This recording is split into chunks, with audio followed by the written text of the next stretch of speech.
Boxing fans, it's Aztec 101 in the ring. And we had a really good weekend of boxing. This has been probably one of the most successful months. And it's still not over. We still have Spence and Brooke. So, very good month of boxing. I'm very happy for the month of May. But I want to talk about Terence Crawford and Felix Diaz.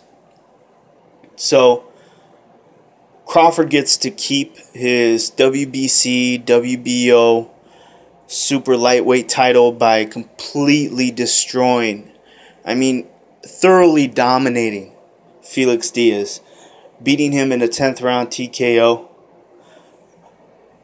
This turned out to be what I thought it was going to be. You know what? And I labeled it wrong. I know in my video I called it a stay busy fight. But this was specifically a showcase fight. To showcase his skills so you can see what he's made of. And he's very exciting, very offensive. Definitely a pay-per-view fighter. I feel like he's this generation's Manny Pacquiao. You don't know where the punches are coming from. He has insane angles. And he's always looking for the KO. So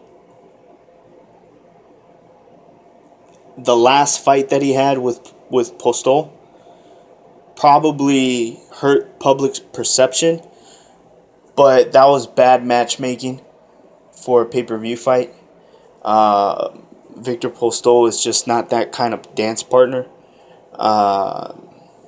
And you know, this was not going to be the exciting fight that people are going to be excited to pay for.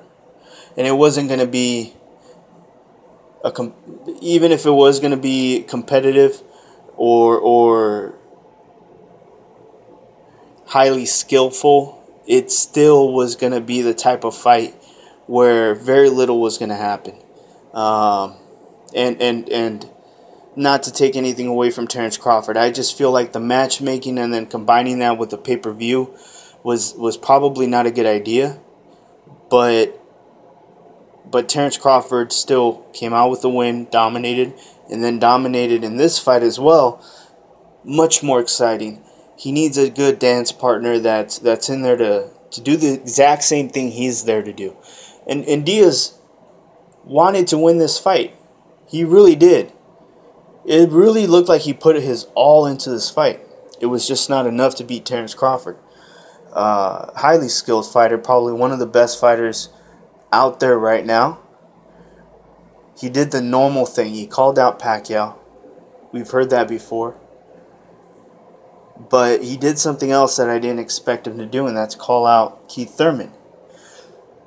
The fact that he's eyeing the natural welterweights, right? And by natural welterweights, I don't mean guys walking around at 147. I still mean these guys that walk around, 175, 170, and they cut weight to make 147. He's eyeing these guys, and he feels he could beat them. And you know what? He's making me a believer. I really did not expect him to do this, but I understand why he did. And the fact is that his division is not carrying the weight to be able to make him into, a superstar. And he has the fighting style to become a superstar. He really does. He has what people are asking for. But he needs those names. And a Danny Garcia, Keith Thurman, Errol Spence, Brooke, Amir Khan, Jesse Vargas, Timothy Bradley, Manny Pacquiao. This allows him to reach out and actually gain fans from other parts of the world. Getting exposure in the UK with Khan and Brooke, getting exposure in the United States, Jesse Vargas, Adrian Broner, Puerto Rico and the United States, Danny Garcia. Even though Danny Garcia is more USA than Puerto Rico, he doesn't even goes there. He can't speak to anyone. He doesn't speak Spanish.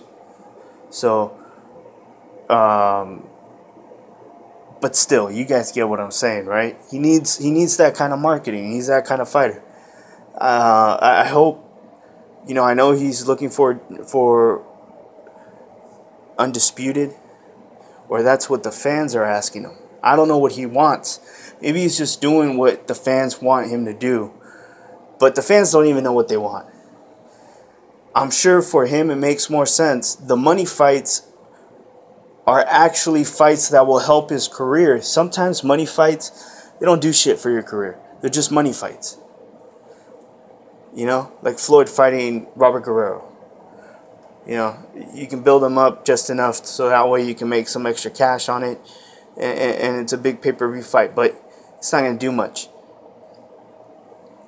But the fights that he's looking at that are money fights are actually names that will help his career. Danny Garcia, etc., etc. You guys heard me say it. Timothy Bradley, Manny Pacquiao, Jesse Vargas, Keith Thurman. All that will help. And he could become #1 pound for pound best fighter of this generation through the people that are at welterweight right now. There's a path. So what should he do? Should he become undisputed? Or should he become the best fighter of this generation? That's what I think the two paths will lead. Do you move up to become the best fighter of this generation, or do you stay where you're at and become undisputed and the best fighter in your division? What do you guys think? It's Aztec 101 in the ring, and I'm out.